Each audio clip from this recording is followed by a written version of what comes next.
आइए आज जानते हैं कि एवरेज एटॉमिक मास का कंसेप्ट क्या है। देखिए, हम जानते हैं कि एटम्स जो है वो बहुत ही छोटा पार्टिकल्स होते हैं। इनका मास अगर किलोग्राम्स या ग्राम्स में करें तो वो एक अच्छा सा एफिशिएंट कंसेप्ट नहीं मिलता इनके मासेस का। 1900 सेंचुरी में एक कन्वेंशन लिया गया साइंटिस्ट्स के द्वारा, जिसमें कि कहा गया कि one isolated hydrogen atoms mass will be taken as one atomic mass unit.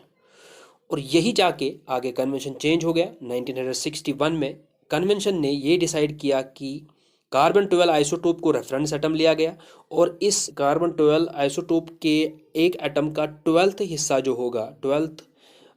जो होगा वो वन एटॉमिक मास यूनिट बनाएगा। ये कंसेप्ट मैंने अपने इससे पहले वाले ट्यूटोरियल में बहुत अच्छे से समझाया हुआ है एलॉबरेटली।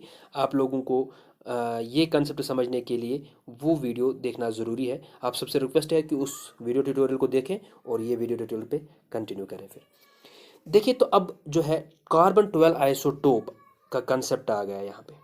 अब चूंकि आइसोटोप का मसला है तो पहले हमें जानना पड़ेगा कि आइसोटोप क्या होता है। किसी एक स्पेसिफिक एलिमेंट के डिफरेंट वेरिएंट्स अवेलेबल होते हैं नेचर में, और इन वेरिएंट्स का एटॉमिक मास जो है वो अलग अलग होता है। हालांकि इनके एटॉमिक नंबर सेम होते हैं।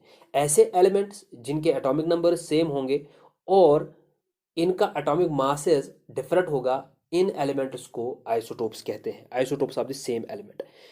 तो जो है कार्बन भी एक ऐसा एलिमेंट है जिसके नेचर में आइसोटोप्स अवेलेबल है। यहाँ पे लिखा हुआ है N isotope is a variant of a particular element which differ in atomic masses from other members, जिन्हें आइसोटोप्स कहते हैं, of the element. All isotopes of given element have the same number of protons. इनमें isotopes में किसी भी element के isotopes में number of proton same होता है, यानी कि एटॉमिक नंबर सेम होता है, but different number of neutrons in each atom. हर एक एटम में अलग अलग नंबर ऑफ न्यूट्रॉन्स होता है। ठीक है जी। तो जैसे मैंने आप लोगों को यहाँ पे दिखाया हुआ है, carbon 12 isotope, carbon 13 isotope, carbon 14 isotope. अब ये आइसोटोप्स एक ही एलिमेंट के हैं, कार्बन के। जब आप नेचर में एक सैंपल लोगे कार्बन का तो उसमें ये आइसोटोप्स प्रेजेंट होंगे। ठीक है जी। तो अगर हम एक सैंपल लेते हैं कार्बन का, एलिमेंट कार्बन का एक कंटेनर में, तो उसमें लाजमी है कि उसमें ये तीनों आइसोटोप्स प्रेजेंट होंगे अपने अपने परसेंटेज के हिसाब से, परसेंट अबंडेंस के हिसाब से। जैसे मैंने यहाँ पे दिखाया हुआ है, एक सैंपल हमने कंटेनर में लिया हुआ है ये। ठीक है जी। और उसमें जो है रेड कलर से हॉलो सर्कल्स जो बनाए हुए हैं वो कार्बन 12 आइसोटोप को रिप्रेजेंट करते हैं। ब्लू कलर से जो हॉलो सर्कल्स बनाए हुए हैं वो कार्बन 13 आइसोटोप को रिप्रेजेंट करते हैं। और जो सॉलिड सर्कल्स, फिल्ड सर्कल्स से जो है बनाया हुआ है वो कार्बन 14 के आइसोटोप्स को रिप्रेजेंट करता है। देखिए, यहाँ पे आपको इस डायग्राम से पता चल रहा होगा कि कार्बन 12 आइसोटोप जो है वो बहुत ज़्यादा अवेलेबल है एज़ कम्पेयर टू कार्बन 13, क्योंकि बहुत कम ब्लू कलर सर्कल्स हैं। और वही जो है कार्बन 14 जो है वो ना के बराबर है।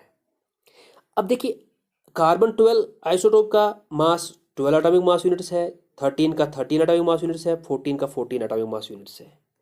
क्या हम कह सकते हैं जो हमने ये कार्बन सैंपल लिया है कि इस सैंपल का मास जो है वो 12 एटॉमिक मास यूनिट्स है? नहीं। क्यों? क्योंकि इसमें कार्बन 13 भी है, 13 एटॉमिक मास यूनिट वाला कार्बन एलिमेंट भी प्रेजेंट है, 14 एटॉमिक मास यूनिट वाला कार्बन भी प्रेजेंट है। तो हमें क्या करना है, हमें इसका एक एवरेज एटॉमिक मास लेना पड़ेगा जो इन तीनों के मासेस को, इन तीनों आइसोटोप्स के मासेस को रिप्रेजेंट करता हो। तो यहाँ से इंट्रोड्यूस हुआ atomic mass, average atomic mass unit का कंसेप्ट। आई होप कि आपको बात समझ में आ रही होगी। अब ये एवरेज एटॉमिक मास यूनिट आप कैलकुलेट कैसे करोगे, इसको समझाने के लिए मैंने आप लोगों को एक एनालॉजी दी है, तो उसको हम समझते हैं वो एनालॉजी है क्या।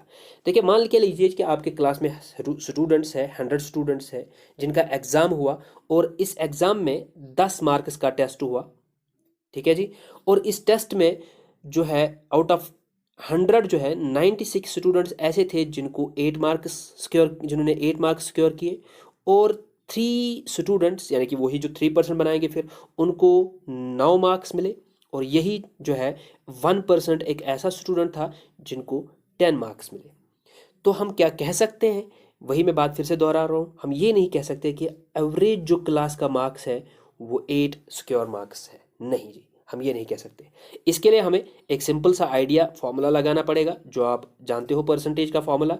एवरेज मार्क्स ऑफ क्लास, जो मैंने यहाँ पे लिखा हुआ है, is equal to total marks, कितने टोटल मार्क्स सिक्योर हुए हैं पूरे क्लास से, divide by total number of students, और टोटल नंबर ऑफ स्टूडेंट्स से इसको डिवाइड करना पड़ेगा। अब देखिए टोटल मार्क्स पहले हम सीखेंगे कि काउंट कैसे करना पड़ेगा कि टोटल मार्क्स कितने हैं। टोटल मार्क्स से उसमें देखना पड़ेगा कि कितनी परसेंट स्टूडेंट्स जो है आउट ऑफ 100 8 मार्क्स सिक्योर किए हैं। 96 multiplied by 8 marks, 96% students multiplied by 8 marks. इसी तरह 3% students multiplied by 9 marks secured marks, plus 1% student secured 10% marks multiplied by 1 multiplied by 10। तो यही हमने किया, 96 multiplied by 8 plus 3 multiplied by 9 plus 1 multiplied by 10। जब आप इसको सॉल्व करोगे तो आप उसको दूसरे तरीके से भी लिखना चाहो तो लिख सकते हो, ऐसे भी लिख सकते हो, 96 divide by 100 multiplied by 8 plus 3 divide by 100 multiplied by 9 plus 1 divide by 100 multiplied by 10। जब हम इसे कैलकुलेट करके देखेंगे तो क्या होगा, 96 divide by 100 is equal to 0.96 multiplied by 8, 0.03 multiplied by 9, 0.01 multiplied by 10। इसको जब आप कैलकुलेट करोगे तो आपके पास जो एवरेज मार्क्स स्टूडेंट्स का मिलेगा पूरे क्लास का, वो 7.96 है। ये एक तरीका है जिससे आप एवरेज मार्क्स क्लास के निकाल सकते हो। यही आप अप्लाई कर सकते हो कार्बन के एवरेज एटॉमिक मास को कैलकुलेट करने के लिए, क्योंकि हमें पता है जो हमने कार्बन सैंपल कंटेनर में लिया उसमें जो है कार्बन 12 यानी कि 12 एटॉमिक मास यूनिट कार्बन जो है उसका परसेंटेज कितना है नेचर में अवेलेबल, वो 98.892% है। इसी तरह कार्बन 13.00335 एटॉमिक मास यूनिट्स का अप्रॉक्सीमेट मास है, तो उसका परसेंट अबंडेंस कितना है नेचर में, 1.108। और इसी तरह कार्बन 14 जो पूरा ना के बराबर है, 2 मल्टीप्लाइड बाई 10⁻²%, यानी कि आपको करना पड़ेगा 0, उसके बाद 9 zeros, 0.90, उसके बाद जो है 2 होगा।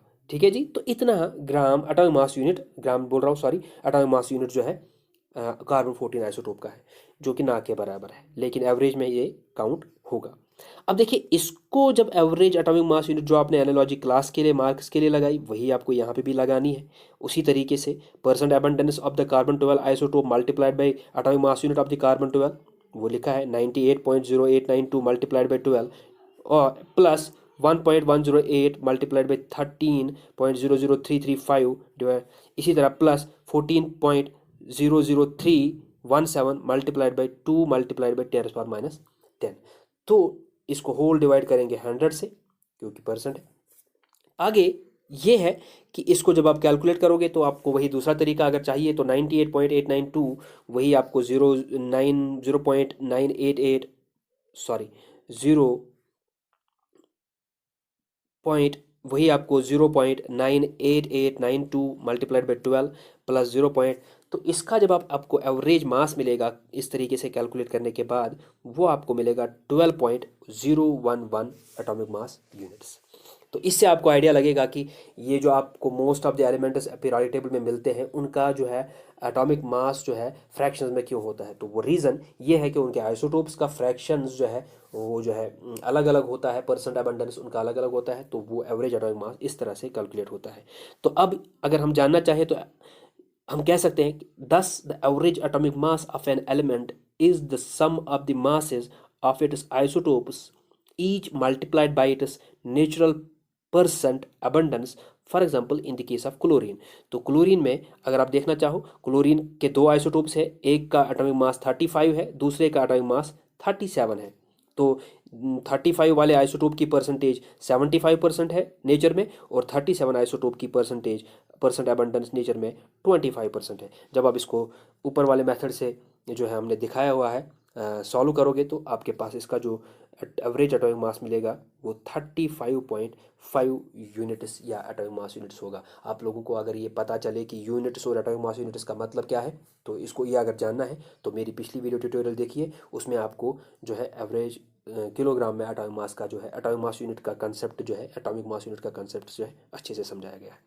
आई होप कि आप लोगों को वीडियो अच्छा लगा होगा। अगर अच्छा लगा तो प्लीज़ लाइक कीजिए और मेरा चैनल एसपी सर कश्मीरी को सब्सक्राइब कीजिए, अपने दोस्तों के साथ में शेयर कीजिए ताकि हम ज़्यादा से ज़्यादा इस प्लेटफॉर्म में जुड़ सके। चलिए मिलते हैं अगले अच्छे से वीडियो ट्यूटोरियल के साथ में, तब तक के लिए अल्लाह हाफिज़।